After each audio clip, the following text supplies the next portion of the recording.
മഞ്ഞുവീഴ്ച ആരംഭിച്ചതോടെ മൂന്നാറിലേക്ക് വിനോദസഞ്ചാരികളുടെ കുത്തൊഴുക്കാണ്. ഇന്നലെ ദേവികുളം ലക്ഷ്മി സെഷനുകളിൽ കുറഞ്ഞ താപനില എത്രയാണെന്നറിയാമോ? 0 ഡിഗ്രിയാണ് രേഖപ്പെടുത്തിയത്. മൂന്നാറിൽ നിന്നും നിതിൻ തോമസ് തയ്യാറാക്കിയ റിപ്പോർട്ടിലേക്ക്.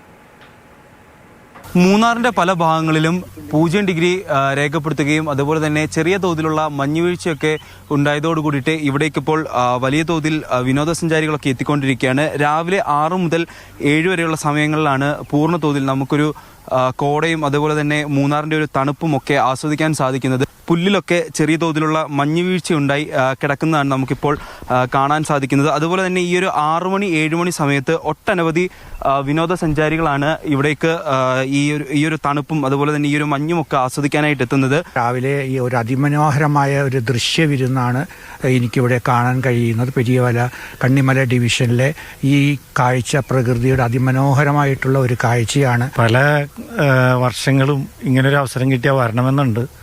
നോർത്ത് ഇന്ത്യയിൽ ഹിമാചലിലൊക്കെ പോയി കണ്ടിട്ടുണ്ട്. എന്നാലും ഇത് നമ്മുടെ നാട്ടിൽ വരുമ്പോൾ നമുക്കൊരു പ്രത്യേകം ഒരു താല്പര്യമാണ്, ഒരാഗ്രഹമാണ്. അങ്ങനെ വന്നതാണ്. ഇന്ന് രാവിലെ വന്നു കഴിഞ്ഞപ്പോൾ കുറേ ആൾക്കാർ പറഞ്ഞു കാണാൻ പറ്റില്ല എന്ന് പറഞ്ഞിരുന്നു. കണ്ടതിൽ വളരെ സന്തോഷമുണ്ട്. പിന്നെ അതിന്റെ കൂട്ടത്തിൽ തന്നെ പടയപ്പേനെ കാണാൻ പറ്റി. 5 മണിയോടെ അടുത്താണ് പടയപ്പേന റൂട്ടിൽ നിൽക്കുന്നത് കണ്ടത്. അത് ആരെയും ഉപദ്രവിക്കുന്നൊന്നുമില്ല. അത് റോഡ് സൈഡിൽ അങ്ങനെ നിൽക്കുന്നുണ്ടെന്നേ ഉള്ളൂ. ഇന്നലെ തന്നെ വിനോദസഞ്ചാരികളൊക്കെ എത്തി മൂന്നാറിൽ സ്റ്റേ ചെയ്ത് രാവിലെ എണ്ണീറ്റ് ഈ മഞ്ഞുവീഴ്ചയും ഇപ്പോൾ ഇവർ പറഞ്ഞതുപോലെ തന്നെ നോർത്ത് ഇന്ത്യയിലൊക്കെ പോയിട്ട് ആളുകൾ കണ്ടിട്ടുണ്ടാവും, ആസ്വദിച്ചിട്ടുണ്ടാവും. പക്ഷെ നമ്മുടെ നാട്ടിലും ഇതൊക്കെ ഉണ്ട് എന്നുള്ളതും അതുപോലെ തന്നെ നമ്മുടെ നാട്ടിലെത്തി ഇതൊക്കെ ഒന്ന് ആസ്വദിക്കാൻ വേണ്ടിയിട്ടാണ് ഇവരൊക്കെ എത്തിയിരിക്കുന്നത്. മൂന്നാറിൽ നിന്നും നിതിൻ തോമസ്, മാതൃഭൂമി ന്യൂസ്. എന്ത് രസമല്ലേ കാണാൻ. പക്ഷേ ഈ രസമൊന്നും എല്ലാവർക്കും അവിടെ പോകുമ്പോൾ ഉണ്ടാവില്ല. ശ്വാസം മുട്ടൽ പോലെയുള്ള അസുഖങ്ങളൊക്കെ ഉള്ളവർ, അലർജി പോലെയൊക്കെ അസുഖങ്ങളുള്ളവർ ഇത്തരം യാത്ര ചെയ്യുമ്പോൾ ശ്രദ്ധിക്കണം. പോകണ്ട എന്ന് പറയുന്നില്ല.